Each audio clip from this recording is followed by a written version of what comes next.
July, in the year 2000, a hospital in Leeds, England. A baby boy is born to a Premier League footballer. He grew up in Yorkshire while his father plays for Leeds and Manchester City. By blood, by birthplace, by every rule in the book, this boy is eligible to play for England. England never gets him. His name is Erling Haaland. And this Saturday, in Miami, the boy born in Leeds walks out against the country that let him slip away with one job: to end England's World Cup. And shoulder up, and he's lifted it up for Haaland! Blunders again, and Norway lead in New Jersey! Norway are kind of maybe a little less than England on the pitch in the starting 11, with the exception of Erling Haaland, which is quite an exception.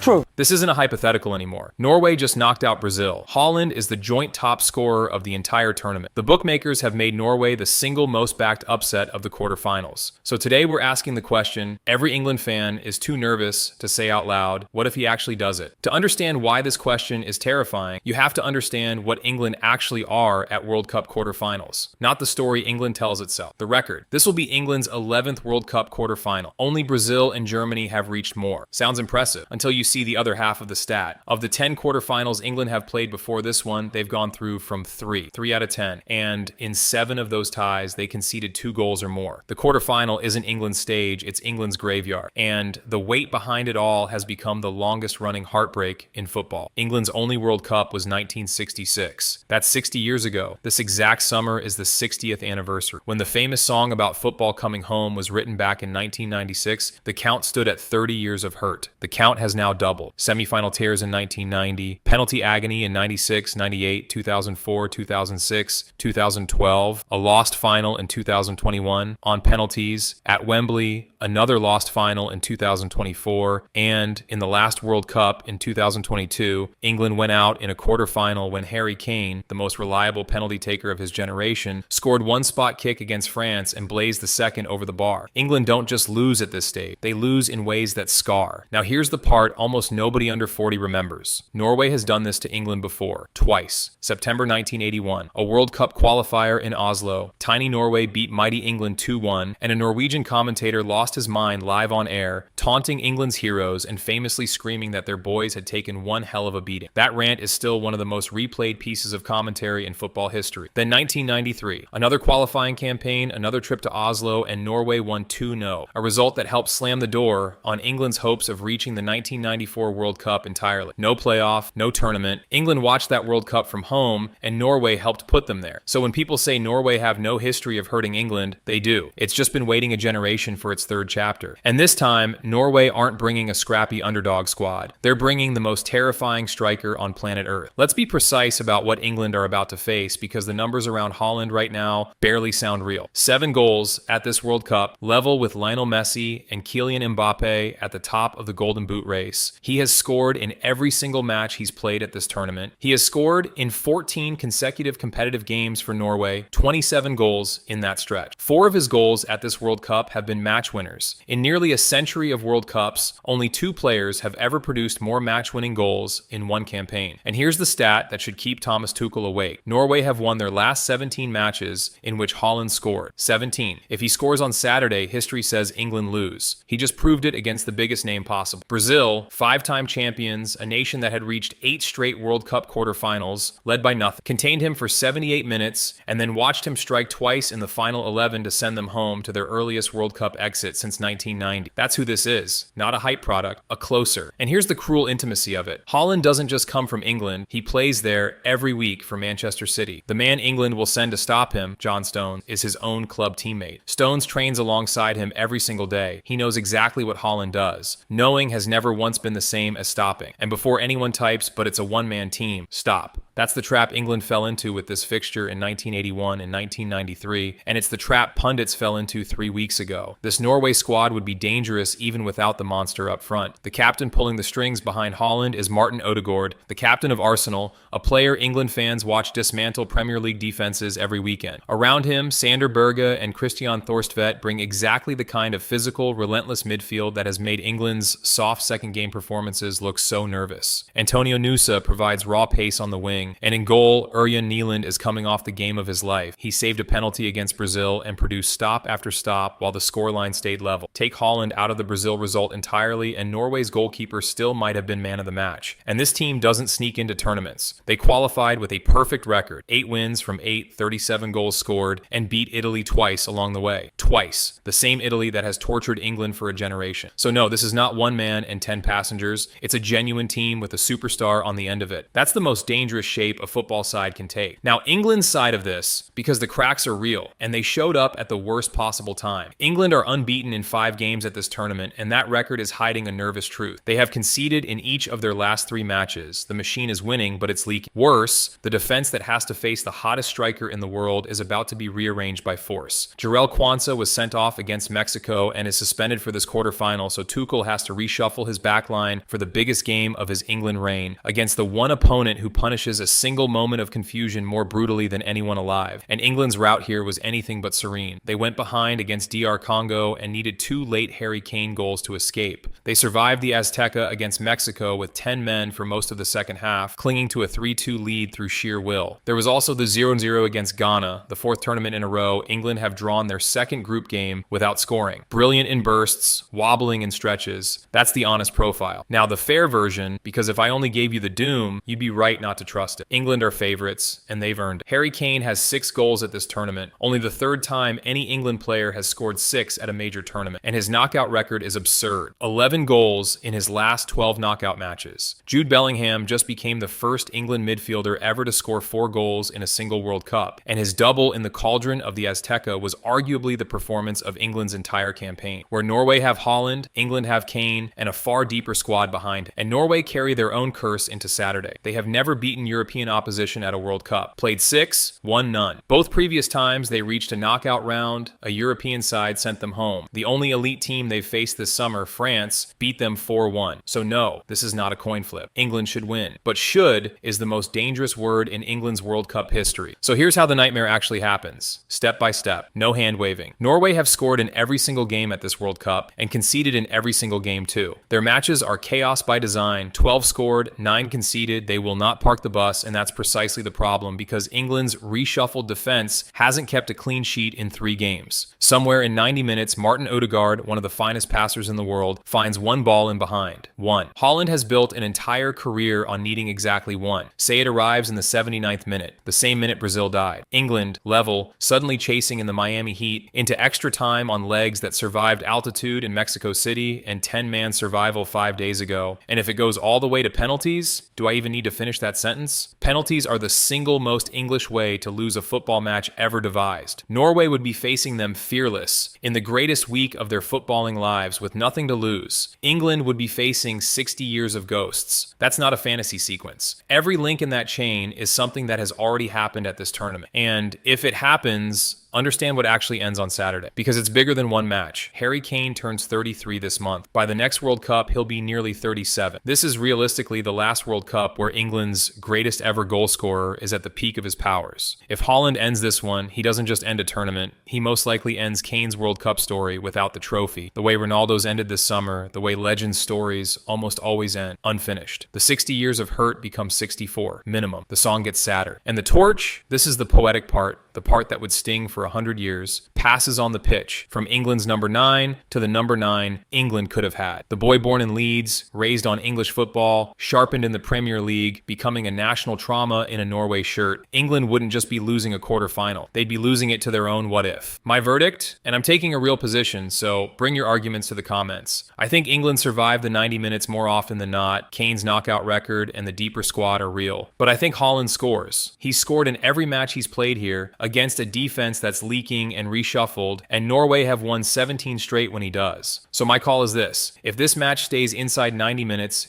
England edge it. But if Haaland drags it to extra time or penalties, England go home, and the boy from Leeds ends their World Cup. One of two things happens Saturday night. England finally rewrite their quarterfinal story, or the most English tragedy ever written gets its final chapter, delivered by one of their own. Which way does it go? England fans, Norway fans, neutrals, give me your scoreline in the comments. Because by Saturday night, one half of this comment section is going to be unbearable.